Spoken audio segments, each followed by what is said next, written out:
Elles se rebellent contre leur niveau social et voici ce qu'elles font. Si tu vis dans la diaspora, reste jusqu'au bout de cette vidéo parce qu'elle va te transformer. Il y a un groupe de femmes depuis 2023 qui ont pris des décisions par rapport à leur vie parce qu'elles sont entrées dans une sainte colère. Depuis qu'elles sont dans la diaspora, elles gagnent le SMIC. Leur pouvoir d'achat ne leur permet pas de réaliser leurs grands rêves. En plus de cela, elles font des boulots qu'elles n'aiment pas du tout. Si tu es nouvelle sur cette chaîne, j'encourage et je booste les femmes dans la diaspora, celles-là même qui ont pris la ferme décision de réussir leur vie loin de chez elles. Aujourd'hui, nous parlons travail, professionnalisation. Nous parlons surtout de transformation de vie. Alors, la première chose que ces femmes ont faite, c'est la prise de conscience. La prise de conscience qui allait avec la rébellion, c'est-à-dire quelqu'un décide de ne plus être dans une situation. C'est vraiment la révolution. Ces femmes sont dans une révolution personnelle. La deuxième chose, c'est que leur état d'esprit a totalement basculé de la case où on gère les problèmes à celle où on commence à chercher des solutions. L'état d'esprit qui dit « je suis un être humain et j'ai le droit à une meilleure vie ». Ces femmes commencent à rêver. Elles rêvent de travailler dans des grosses boîtes comme on les appelle. Elles passent très souvent devant des grandes entreprises. Vous voyez des bâtiments en verre et les gens qui y entrent sont bien habillés alors qu'elles courent toujours très tôt le matin avec des tenues qui ne les mettent pas vraiment en valeur. Leur état d'esprit change. Elles travaillent sur leur mindset. Elles rêvent, elles font des visualisations, des proclamations en se voyant habiter dans des quartiers résidentiels un peu plus beaux, un peu plus chics. Elles se voient dans des maisons bien meublées, en train de conduire une voiture, amener leurs enfants à l'école et bien habiller leurs enfants. Elles ont la conviction qu'elles en ont aussi le droit. Elles ont aussi compris qu'il faut travailler sur sa présentation. Et quand on parle de présentation, oui, du vestimentaire, mais surtout de son CV. Travailler sur leur CV, à bien présenter leur CV. Parce que énormément de femmes dans la diaspora négligent les compétences, surtout celles qu'elles ont eues dans leur pays d'origine.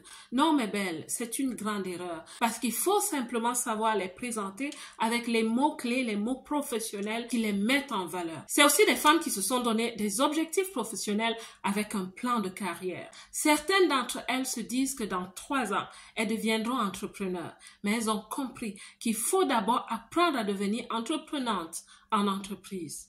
À côté de ça, elles ont compris le pouvoir du réseautage. Elles ont compris que si tu souhaites travailler dans des grandes entreprises, c'est important que tu comprennes la dynamique du réseautage parce que ces grandes entreprises, tu ne les trouves pas dans la rue. C'est pour ça qu'elles s'inscrivent sur des plateformes professionnelles comme LinkedIn par exemple et elles travaillent sur leur profil. Elles sont vraiment dans la démarche et elles savent qu'en le faisant, elles vont aussi transformer leur vie personnelle, la qualité de leur vie, leur pouvoir d'achat, leur relationnel. Vous savez, la transformation vient avec énormément de bénéfices. Savez-vous quoi? La transformation d'un seul pilier de votre vie vient avec l'amélioration de la qualité de votre vie en général. Et je vous assure, ces femmes, elles sont en train de devenir victorieuses. Je ne vais quand même pas omettre de dire qu'entre-temps, elles apprennent beaucoup. Certaines ne lisaient pas parce qu'elles ne comprenaient pas l'importance de la lecture. Plusieurs se sont inscrites à des formations. Vous savez, il y a un préjugé dans la diaspora qui veut que, comme on est immigré, on n'a pas assez d'argent, on n'ose même pas approcher certaines grandes écoles. Mais il y a une astuce. Savez-vous qu'en accumulant des certifications dans la même branche d'éducation, on finit par constituer un diplôme? Oui, c'est une ruse que énormément de personnes utilisent, mais vous ne le savez peut-être pas. En faisant des certifications niveau 1, niveau 2, niveau 3, jusqu'au niveau 4 pour obtenir enfin un diplôme qui les aidera à étoffer leur curriculum vitae. Ce que je souhaite aussi ajouter ici, c'est que c'est très important de connaître la société qui nous accueille, de connaître la culture bien sûr, mais aussi l'environnement économique, l'environnement professionnel, surtout le secteur d'activité vers lequel on souhaite se projeter. J'espère que cette vidéo va vraiment vous parler, qu'elle va surtout vous pousser à la décision de vous lever pour transformer vos vies. Et la façon de le faire, c'est d'élever son pouvoir d'achat. Et quand on entre dans la société, on crée une certaine crédibilité. Et cette crédibilité professionnelle, quand vous allez commencer à vous créer, va aussi ouvrir des portes à certains niveaux. C'est très subtil ce que je vous dis en ce moment. Savez-vous que les pays qui nous accueillent classifient les étrangers? Il y a des étrangers à haut potentiel et des étrangers à bas potentiel. En fonction de la case dans laquelle tu te trouves, la société va te traiter.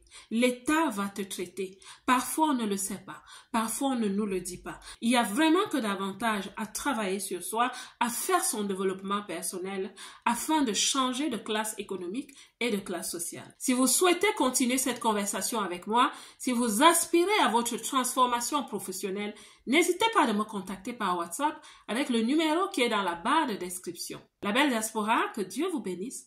Quant à moi, comme d'habitude, je vous aime.